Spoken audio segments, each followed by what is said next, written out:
नमस्कार श्रोताओं, आप सुन रहे हैं अपना रेडियो 96.9 एफएम। मैं हूं कविता शर्मा। 25 जनवरी राष्ट्रीय मतदाता दिवस एक बहुत ही महत्वपूर्ण दिवस है। वो दिन जो हमें याद दिलवाता है कि लोकतंत्र की सबसे बड़ी ताकत है हमारा वोट। और खास बात यह है कि हमारे बीच मौजूद है पत्रकारिता के वो छात्र छात्राएं जो न सिर्फ कल के मतदाता हैं बल्कि कल की आवाज भी हैं। आज का हमारा कार्यक्रम है वोट की आवाज, लोकतंत्र की पहचान। दोस्तों, क्या आप जानते हैं राष्ट्रीय मतदाता दिवस हर साल 25 जनवरी को ही क्यों मनाया जाता है? क्योंकि इसी दिन 1950 में भारत का चुनाव आयोग अस्तित्व में आया था। इस दिन का उद्देश्य है नए मतदाताओं को जागरूक करना, वोट के महत्व को समझना और लोकतांत्रिक मूल्यों को मजबूत करना। कई लोग कहते हैं कि एक वोट से क्या ही फर्क पड़ेगा, लेकिन इतिहास गवाह है कि कई चुनाव एक वोट से जीते या हारे गए हैं। तो चलिए आज हम अपने जो छात्र छात्राएं हमारे साथ मौजूद हैं उनसे बात करेंगे, उनकी राय जानेंगे। चलिए मिलते हैं हमारे विशेष मेहमानों से। तो अपना अपना नाम बताइए। जी, मेरा नाम आदर्श वत्स है और मैं आईएमसी का रेडियो एंड टेलीविज़न का छात्र। मैम, मेरा नाम जतिन राय है और मैं एचजे से हूँ, हिंदी जर्नलिज्म से। मेरा नाम आयुष कुमार यादव है और मैं आरटीवी आईएमसी का छात्र हूँ। मैं लक्ष्मी कोठारी हूँ और मैं एडपीआर आईएमसी से हूँ। तो आप सभी का स्वागत है कार्यक्रम में। धन्यवाद मैम। Thank you ma'am. धन्यवाद। तो जैसा कि हम सब जानते हैं कि एक विशेष दिन है, वोटर्स डे है, और मैं बारी बारी सबसे पूछूंगी कि सबकी राय क्या है इस दिन को लेकर। तो आदर्श, सबसे पहले आप बताइए। तो मुझे लगता है कि ये बहुत इंपॉर्टेंट है एज अ स्टूडेंट भी। जब से 18 के बाद मुझे वोट देने का अधिकार मिला और 2 बारी मैंने वोट किया हुआ है। ये बहुत इंपॉर्टेंट है एक गवर्नमेंट फॉर्म करने के लिए और एज अ इंडिविजुअल भी, क्योंकि अब्राहम लिंकन जो 16 प्रेसिडेंट थे यूएसए के, उन्होंने एक कोट कहा था कि the power of ballot is more powerful than the power of bullet. तो बैलेट में जो शक्ति है वो बुलेट से ज़्यादा है। इसलिए कहा था क्योंकि बैलेट में वो शक्ति है कि जो जिनके हाथ में बुलेट है, मतलब आप प्रशासन, हर चीज़ को आप बदल सकते हो उस एक वोट के अधिकार से। तो आप समझ सकते हो कि कितनी बड़ी चीज़ है एक वोट जो इंडिविजुअली हमें देने को मिलता है। और वोट देने में भी ये पार्शलिटी नहीं रखी गई है कि मज़हब या एजुकेशन लेवल, कुछ किसी चीज़ की पार्शलिटी नहीं है। हर किसी को अधिकार है। मतलब ये इतना इंपॉर्टेंट समझा गया था कि हर किसी को वोट इसलिए देना है ताकि वो खुद डिसाइड कर सके कि उनको कौन रिप्रेजेंट करेगा। तो I think it's very important. बिल्कुल। तो आपके लिए क्या है जतिन, आपको क्या लगता है कि वोट आपके लिए एक अधिकार है या एक जिम्मेदारी? मैम, मुझे लगता है कि वोट डालना एक अधिकार और जिम्मेदारी दोनों है, क्योंकि जब अपने अधिकार का प्रयोग करते हैं तो आप अपनी जिम्मेदारियों को निभाते हैं। सरकार के निर्माण में या सरकार की जिस तरीके से सरकार की प्रक्रिया होती है उसको चुनने के लिए एक एक वोट जरूरी होता है। भारत के निर्माण में, जिस समय भारत का निर्माण हुआ, आज़ादी के समय से ये बात एकदम क्लियर थी कि भारत में एक लोकतांत्रिक प्रक्रिया बनाई जाएगी। और उस लोकतांत्रिक प्रक्रिया के लिए सबसे ज़्यादा जरूरी था भारत में निष्पक्ष और किसी भी तरीके से भेदभाव के बिना चुनाव कराना। चुनाव कराने के लिए जो संस्था हमारे यहाँ पे जिम्मेदार है वो भारतीय चुनाव आयोग, जो 25 जनवरी 1950 को बना, तो आप बताया था मैम। तो वो सारी जिम्मेदारी को जब निभाती है, जिस तरीके से सरकार के ऊपर एक तरीके का कंट्रोल है कि हर 5 साल में एक फेयर इलेक्शन कराना, और भारत जो है दुनिया के सबसे बड़े लोकतांत्रिक देशों में से एक है, तो चुनाव आयोग की जिम्मेदारी सबसे अधिक हो जाती है कि किस तरीके से आने वाले समय में एक सरकार को फॉर्म करे। और हमारे यहाँ के वोटर्स की भी जिम्मेदारी होती है कि जब एक मतदान का पर्व आता है तो आप अपनी जिम्मेदारी को निभाएं और आप फिर अपने अधिकारों के लिए तैयार होते हैं। जी लक्ष्मी, जब आपने वोट डाला था तो आपको कुछ मेमोरीज याद हैं कि उस वक्त आपके मन में क्या चल रहा था जब पहली बार पता चला कि आज तो मुझे वोट डालने जाना ही है? एक्चुअली मुझे वोट डालने का बहुत शौक था जब तक वोटर आईडी कार्ड मेरे पास था नहीं, क्योंकि थोड़ी छोटी थी, लेकिन मैच्योरिटी एक आ गई थी। लेकिन वोट डालने का शौक था। लेकिन जब वोटर आईडी बनी तो उसके बाद मैं इलेक्शन 3 साल तक नहीं थी, और जब पहली बार इलेक्शन डाला तो इच्छा तो थी कि मैं नोटा पे दूं, लेकिन घर वालों ने कहा नोटा पे मत दो बेटा, किसी को तो दो। तो मुझे याद है कि वो गांव के सरपंच के इलेक्शन थे। उस टाइम एक्चुअली सरपंच नहीं रह के हमारा जो गांव है वो एक म्यूनसिपैलिटी में चेंज हो गया था, तो नगर पालिका के वो इलेक्शन थे। और मैंने उसमें घर वालों के बियॉन्ड जाके, क्योंकि घर वाले चाहते थे किसी और को वोट दिया जाए, और उस टाइम मैंने घर वालों से अलग किसी और को वोट दिया था। तो क्या इसीलिए सोचा था कि मैं बेटर है कि नोटा कर देती हूँ? नहीं, इसलिए नहीं, क्योंकि जो एक्चुअली दूसरों को जिनको मैंने वोट दिया था मैं उनको भी नहीं देना चाहती थी। मैं चाहती थी कि नोटा को दूं, लेकिन मैंने कहा नोटा को देके भी मैं ऐसा क्या प्राप्त कर लूंगी। किसी को नोटा से बेहतर होगा कि मैं किसी को दूं जो उन पहले वाली पर्सनैलिटी से कुछ हद तक बेहतर है। वो उस समय की बात है जब आप इतने एक्साइटेड होके वोट डालने के लिए जाते हैं। कितना निर्भर करता है ये एक प्रतिनिधि जो खड़ा हुआ है उस व्यक्ति के लिए जो वोट करने जा रहा है? मैम ये बहुत ज़रूरी है, क्योंकि हमारे कुछ मुद्दे होते हैं, हम जो चाहते हैं कि वो चीज़ें हमारे लिए की जाएं। तो जैसा लक्ष्मी ने बताया कि ये किसी को नहीं वोट देना चाहती थी, तो हो सकता है कि जो कंटेस्टेंट थे उनमें से किसी को भी लक्ष्मी को कोई भी उसमें बहुत अच्छा ना लगा हो कि इसके मुद्दे उठा पाए या इसके मुद्दों पे काम कर पाए। तो लक्ष्मी के दिमाग में पहले से ये था कि मुझे इसमें से किसी को नहीं वोट देना है, परंतु परिवार या फिर हमारे आसपास की चीज़ें ऐसी हैं, कभी कभी परिस्थितियां ऐसी बन जाती हैं कि हमें कोई ना कोई चुनना ही पड़ता है। तो लक्ष्मी अपने परिवार के हिसाब से उसने वोट दिया।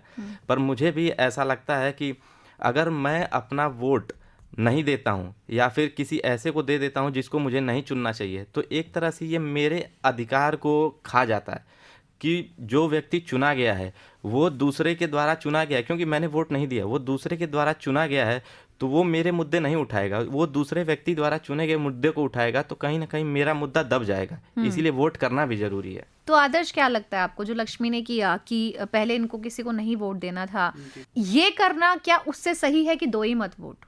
नहीं मैम, जैसे आपने जतिन से पूछा था कि ये अधिकार है या जिम्मेदारी है, तो मुझे लगता है ये जिम्मेदारी भरा अधिकार है। तो if you are not voting, अगर अच्छे लोग वोट नहीं कर रहे हैं इस सिस्टम में, तो आप बुरे लोगों को जिता रहे हो। तो इसलिए अच्छे लोगों को वोट करना बहुत ही महत्वपूर्ण है, और आपको ये अधिकार दिया गया है, ये समझ के साथ दी गई है कि आप में अगर आप 18 वर्ष की आयु प्राप्त कर चुके हो, उससे आगे बढ़ चुके हो, तो आपके पास इतना अधिक वो सोचने की क्षमता है कि आप किसे वोट दो, कौन सही है कौन गलत है। नोटा मैं कभी भी प्रेफर नहीं करता हूँ। नोटा का मतलब होता है कि आपकी कोई राय नहीं है, आपका राय होना चाहिए। और बदलाव जो है एक स्लो प्रोसेस है। हो सकता है जो अभी आपको चेहरे दिख रहे हो उनमें बहुत ज़्यादा क्षमता नहीं हो किसी चीज़ को ठीक करने की, या आपको आपके हिसाब से ना हो, पर आपका हिसाब कितना सही है कितना गलत है वो तो वोट देने के बाद ही मालूम पड़ेगा। और आपके पास अधिकार है 5 साल में, जतिन ने जैसे बताया हर 5 साल में इलेक्शन होते हैं, तो आप हर 5 साल में अपने मत को बदल सकते हो। ज़रूरी नहीं है कि आपने जो दे दिया वो पूरे जीवन वही देना है। इसलिए ये अधिकार 5 साल पर रिपीट होता रहता है। इसलिए हर बार आप हिट एंड ट्रायल मेथड है, आप हिट तो करो। आप अगर हिट नहीं करोगे तो आपको क्या मालूम पड़ेगा ये ट्राई बॉल था या रियल बॉल था, क्या था। इसलिए अधिकार, ये जो अधिकार है इसको जिम्मेदारी भरा पूर्वक से इसको निर्वाहन करना बहुत जरूरी है। जी, पत्रकारिता के दृष्टिकोण से जो एक राय है आप लोगों की, वो क्या है इलेक्शन के प्रति? बारी बारी बताइए। मैम, मेरी राय पत्रकारिता के प्रति या फिर राजनीतिक विज्ञान के विद्यार्थी के प्रति बहुत ज़्यादा ये है कि हर व्यक्ति को वोट करना चाहिए। कम से कम अपने जीवन में, अगर अपने जीवन में सुधार चाहते हैं, और हम सवाल पूछने के लिए तभी कामयाब माने जाएंगे जब हमने किसी को वोट करा है।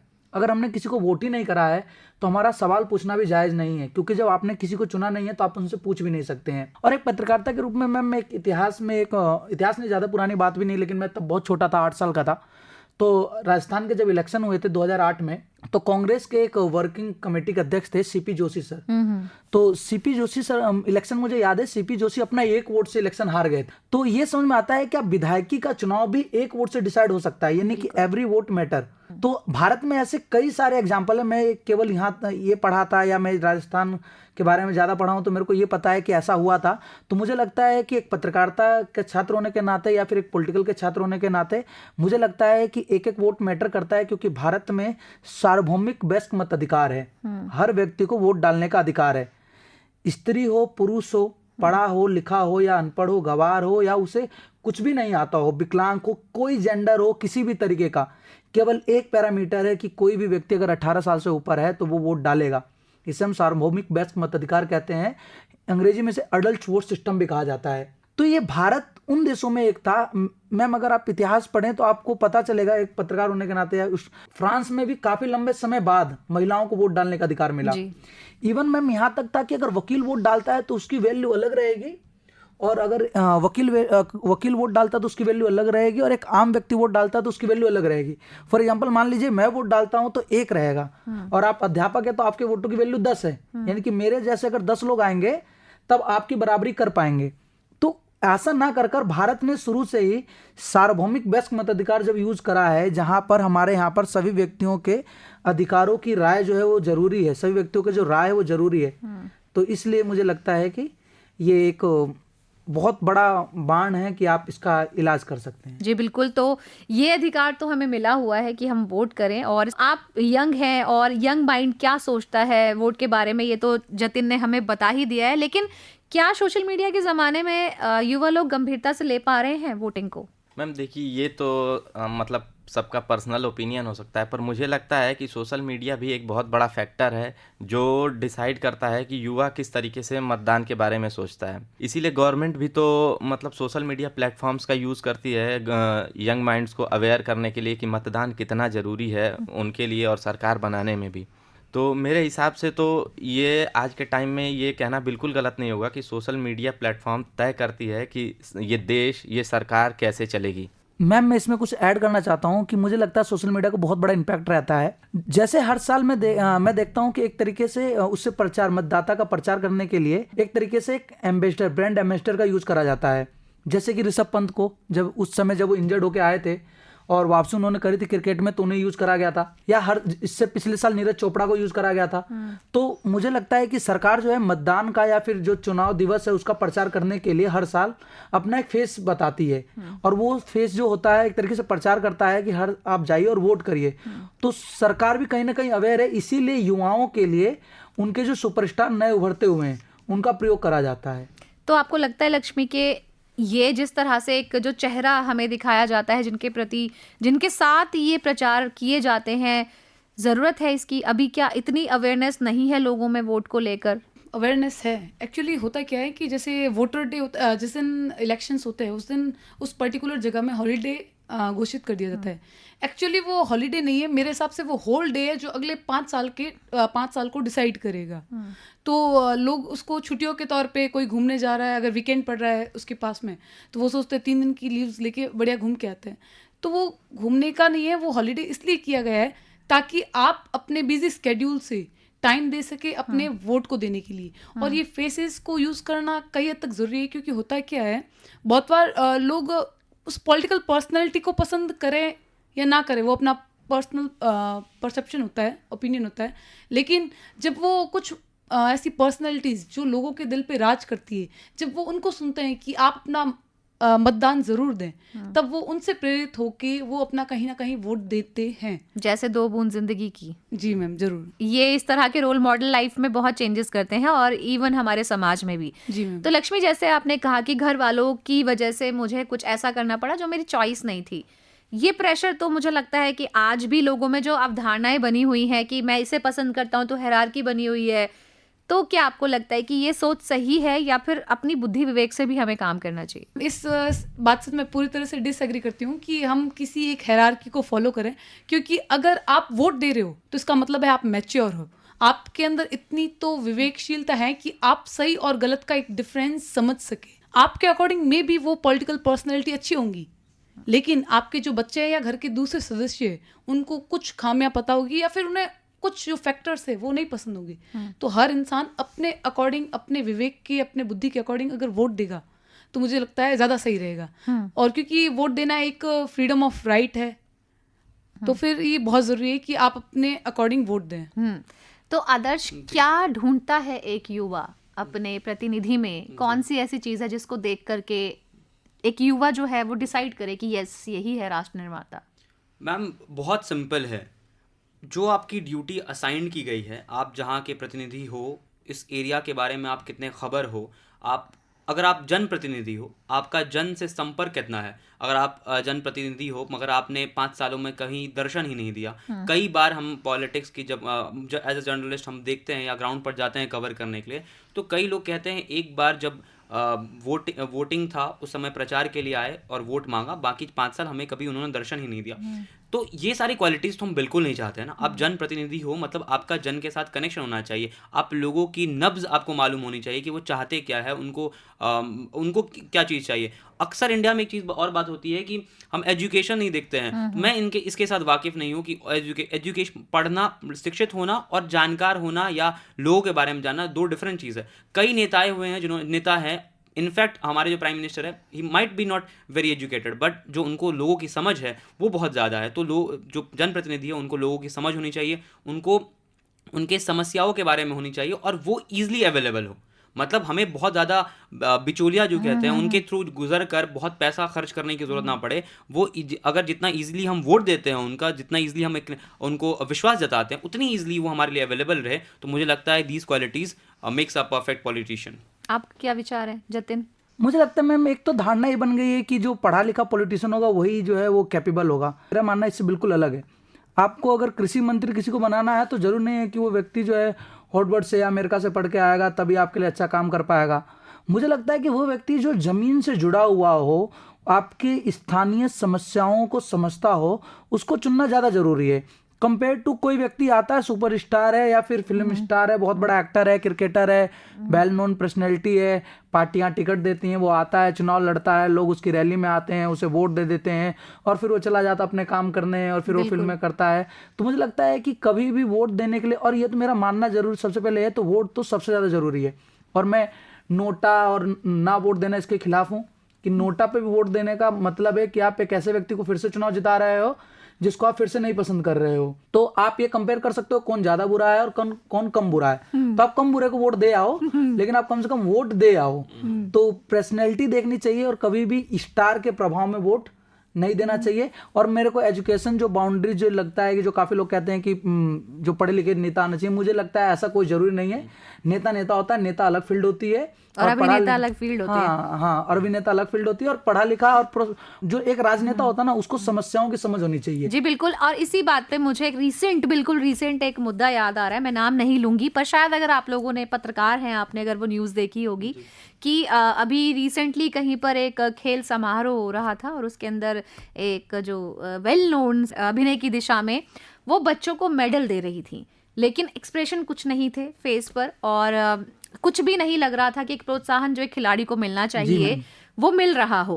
तो ये एज ए दर्शक, क्योंकि मैं उस न्यूज़ को देख रही थी, हम भी पत्रकारिता के फील्ड से जुड़े हुए हैं, तो अज्यूम कर लिया हमने कि अरे ये क्या मतलब, ये कोई मोटिवेशन देना तो नहीं हुआ, तो बेटर है कि आप इससे तो ना ही दो। जब आप बिना मन से अगर वहां खड़े हो तो इसका मतलब, क्योंकि वो आपकी ड्यूटी है कि तो मुझे करना ही पड़ेगा क्योंकि मुझे लोगों ने चुना है। तो मन होना और बेमन होना, क्या इस बात में आपको लगता है कि यस ये तो जरूरी? हाँ मैम बिल्कुल। जैसे मान लीजिए कि एक दो एग्जांपल है मेरे पास।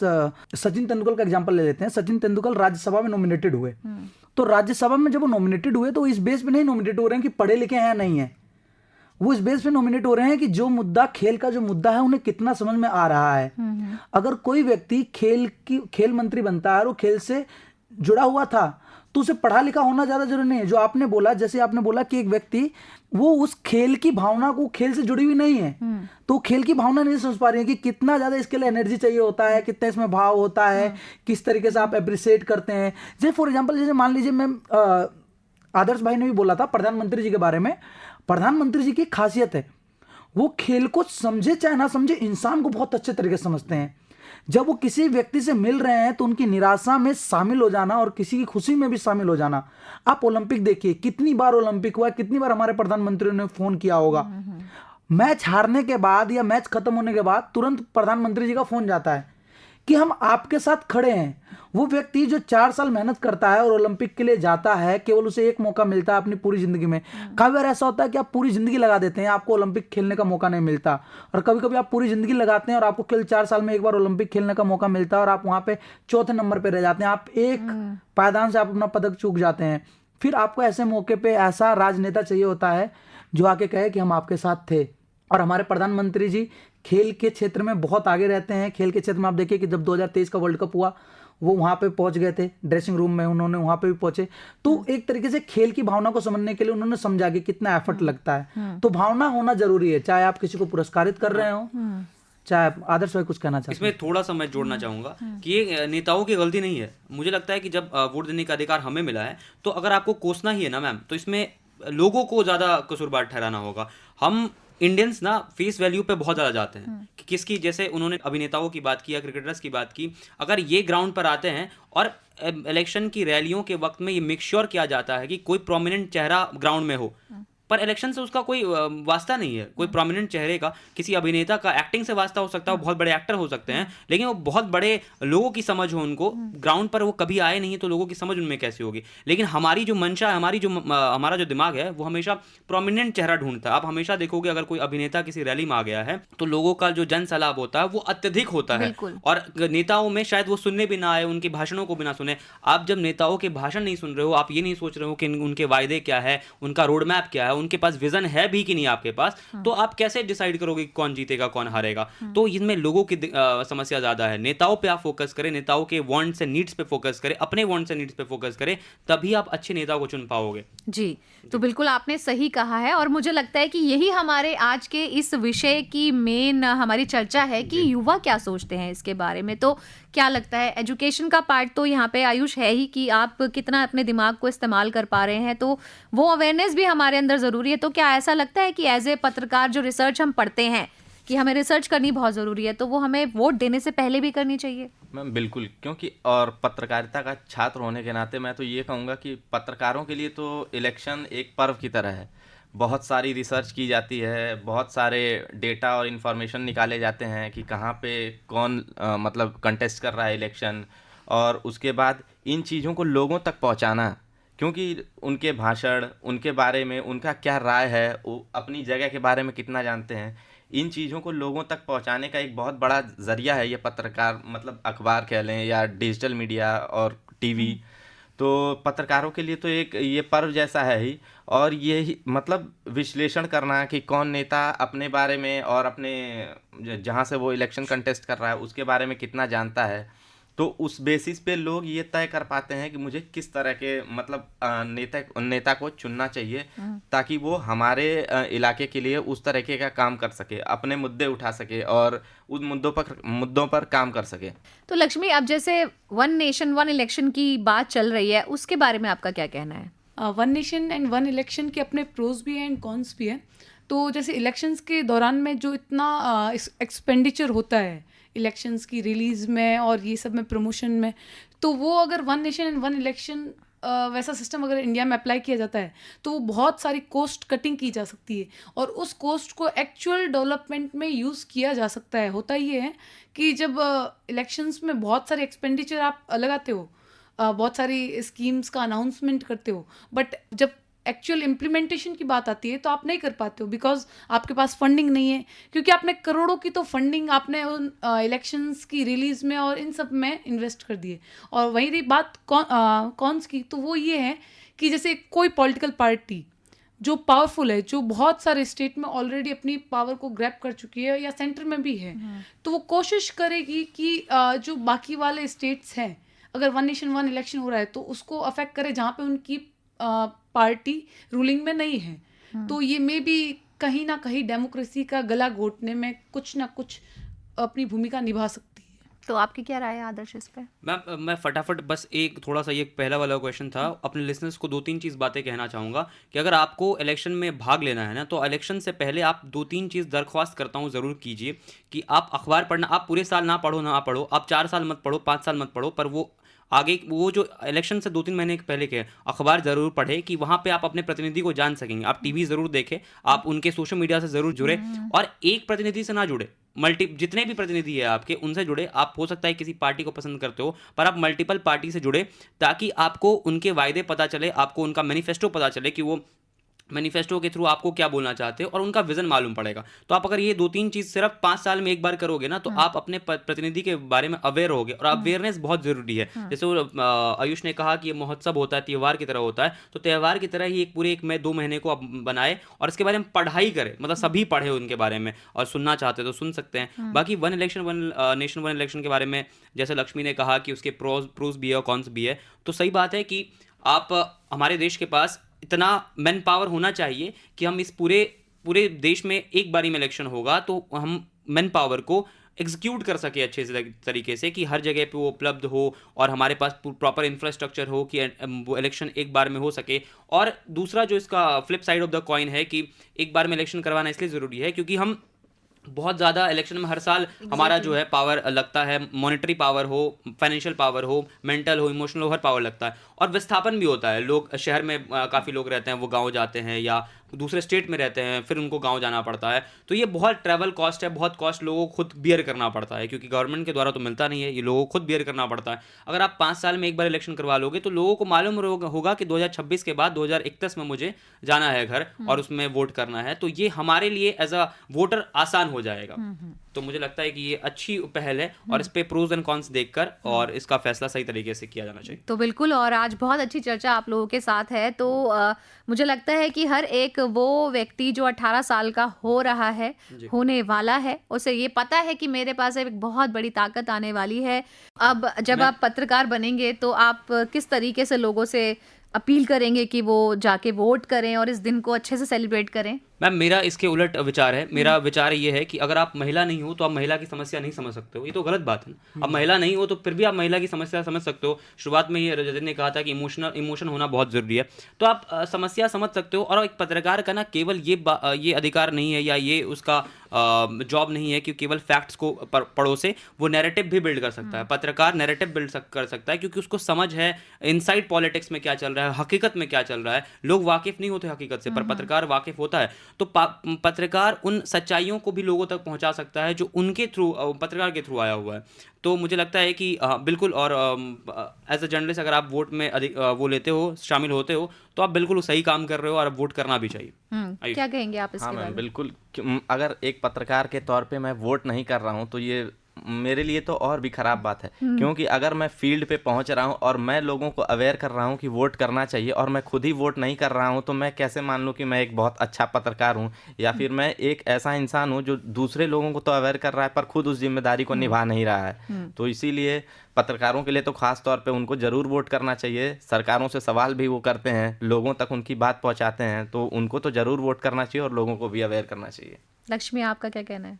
जी मैम, मैं भी इस बात से पूरी तरह से सहमति जताती हूँ कि हमें वोट करना चाहिए, क्योंकि वोट करने से ही हम अपने अधिकारों की और अपनी लड़ाई को लड़ पाएंगे। अगर हमें कुछ सुधार चाहिए, कुछ रिफॉर्म्स हम चाहते हैं, तो उसके लिए हम भी एक रिफॉर्म्स कर सकते हैं कि अपना वोट दें, और ताकि हम उन्हें बाद में क्वेश्चन कर सकें कि हमने आपको वोट दिया था, आपने हमारे लिए क्या किया। बिल्कुल। तो अब एक अंतिम सवाल है आप सभी से, क्योंकि घड़ी में जो समय है वो धीरे धीरे आगे बढ़ रहा है और इस समाप्ति पे ले जाना होगा हमें इस कार्यक्रम को। तो लक्ष्मी, आप ये बताइए कि ये सभी के लिए है सवाल कि एक पत्रकार और एक मतदाता के रूप में भारत के लोकतंत्र को आप कैसे देखना चाहते हैं?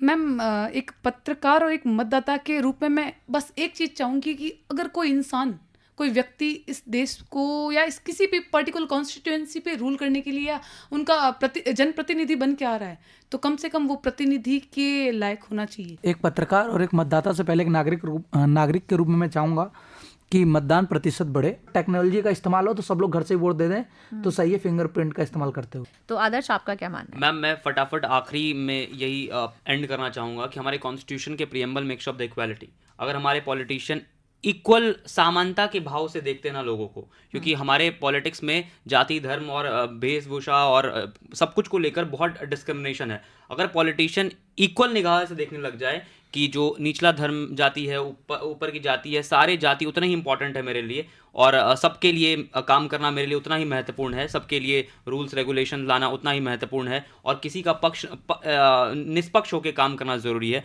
ये भावना अगर आ जाए हमारे पॉलिटिशियन के अंदर, तो यही हमारा बेस्ट पॉलिटिक्स बताता है। बिल्कुल, और इन सब के लिए ज़रूरी होगा कि सबसे पहले हम मतदान करना सीखें, मतदान करने के लिए जाएं, अपने इस अधिकार को अपनाएं और राष्ट्र निर्माण में सबसे बड़ी भूमिका निभाएं। तो आप चारों, आदर्श, जतिन, आयुष और लक्ष्मी, आप हमारे स्टूडियो में आए, आपका बहुत बहुत धन्यवाद। और हम उम्मीद करेंगे कि आप अपनी पत्रकारिता से लोगों को ज़्यादा से ज़्यादा अवेयर करें, अच्छे पत्रकार बने, देश के भविष्य में निर्माण में आप सहायक भूमिका निभाएं। बहुत बहुत धन्यवाद। धन्यवाद मैम। तो श्रोताओं, आज हमने जो सवाल पूछे, लेकिन इन सवालों का जवाब सिर्फ स्टूडियो में नहीं मिल सकता, बल्कि मतदान केंद्र तक जाकर आपको मिलेगा। याद रखिए, वोट देना सिर्फ उंगली पर निशान नहीं, बल्कि देश के भविष्य पर एक हस्ताक्षर है। आइए राष्ट्रीय मतदाता दिवस पर हम ये एक छोटी शपथ लें कि मैं भारत का नागरिक लोकतंत्र में अपनी आस्था रखते हुए हमेशा मतदान करूंगा और करूंगी, और दूसरों को भी इसके लिए प्रेरित करता रहूंगा और करती रहूंगी। सुनते रहिए अपना रेडियो 96.9 FM। कविता शर्मा को दीजिए अनुमति। नमस्कार। हम योद्धा के दो हस्तक हैं, हम भारत भाग्य विधाता है, हम भारत के मतदाता है। मतदान मतदान देने जाएंगे, भारत के लिए, भारत के लिए।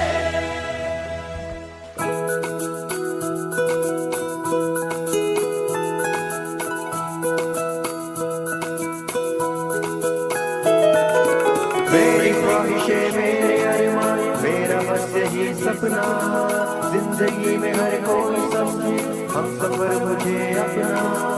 अपना, बस अपना।